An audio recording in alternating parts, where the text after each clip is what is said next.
Nelson Mandela. Words and paintings by Kadir Nelson. Rolihala played barefoot on the grassy hills of Kunu. He fought boys with sticks and shot birds with slingshots. The smartest Madiba child of 13, he was the only one chosen for school. His new teacher would not say his Xhosa name. She called him Nelson instead. Nelson was 9 when his father joined the ancestors in the sky. To continue his schooling, Nelson was sent miles away to live with a powerful chief. "Brace yourself, my boy," his mother said, held her tears, and said goodbye. The chief held counsel to warriors, medicine men, farmers, and laborers. The elder ones told stories of old Africa. For centuries, Thembu, Pondo, Xhosa, and Zulu peoples lived in the mountains and the valleys of South Africa. The land was bountiful, fertile, and rich. The people hunted, fished, and raised crops living in relative peace. But they made war on European settlers who came in search of land and treasure. The settlers' weapons were stronger and breathed fire. Slowly the people were conquered. Their land was taken and spirits dimmed. South Africa belonged to Europe. The elders grew quiet, and Nelson felt sorry. Nelson grew into a fine young man and attended fine schools. In the city of Johannesburg, where Africans were poor and powerless, Nelson became a lawyer and defended those who could not defend themselves. The government grew harsh and created a cruel policy. It split the people into 3: African, Indian, European. It was called apartheid.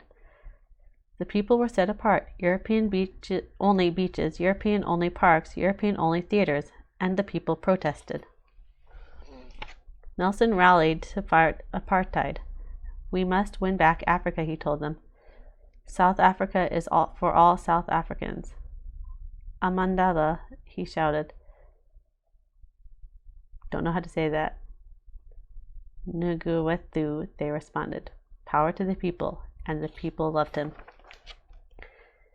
Speaking out was against the law, and Nelson was arrested and jailed for a fortnight with 100 men. They danced and sang, calling the ancestors to join the fight for freedom.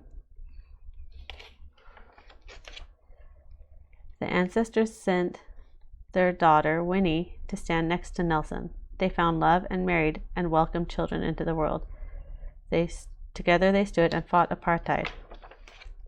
The state vowed to put Nelson in jail, and he went underground. He wore different disguises and lived in the shadows. Empty flats and farmhouses and bedrooms of friends became Nelson's home, while he organized more rallies and protests. The police put out a warrant for his arrest, but they could not find him. Nelson slipped across the border to visit free nations where black Liberians, Ethiopians, and Moroccans freely conversed with white Europeans and brown Egyptians. They shook hands, a glimpse of freedom for life at home. Nelson returned to South Africa to cleanse his homeland of hate and discrimination. With a vision for peace and harmony, Nelson felt renewed and ready to fight for freedom. But on a drive to town, he was captured, arrested, and taken to jail. The people cried, "Free Mandela! Free Mandela!" Wet paint and posters covered South African walls. On a small island off the coast of the southern tip of Africa, Nelson sat in a tiny cell. Every day the world passed him by. Cold meals, thin blankets, hard labor. Nelson hammered rocks into dust, read and studied and educated his fellow prisoners. Days turned into weeks, months, and years. His children grew up. Relatives passed away. South Africa began to fall apart. There were more protests, more rallies, and violence. The people needed a leader. Nelson snuck a message to the people: "I will return." As years passed, the world pressed South Africa to change.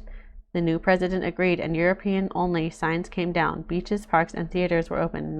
Nelson's comrades were set free. Apartheid was no more. Nelson was an old man. After 27.5 years, the prison gates opened, and Nelson was at last set free. Thousands surrounded him, and Winnie hugged him. Nelson looked at the sky and smiled at the ancestors. "Mandela, thank you." The sun sparkled in his gray and white hair. Nelson stood proudly at with the wind at his back and spoke to a colorful sea of people. We must forget our terrible past and build a better future for South Africa. Let us continue to fight for justice and walk the last mile to freedom.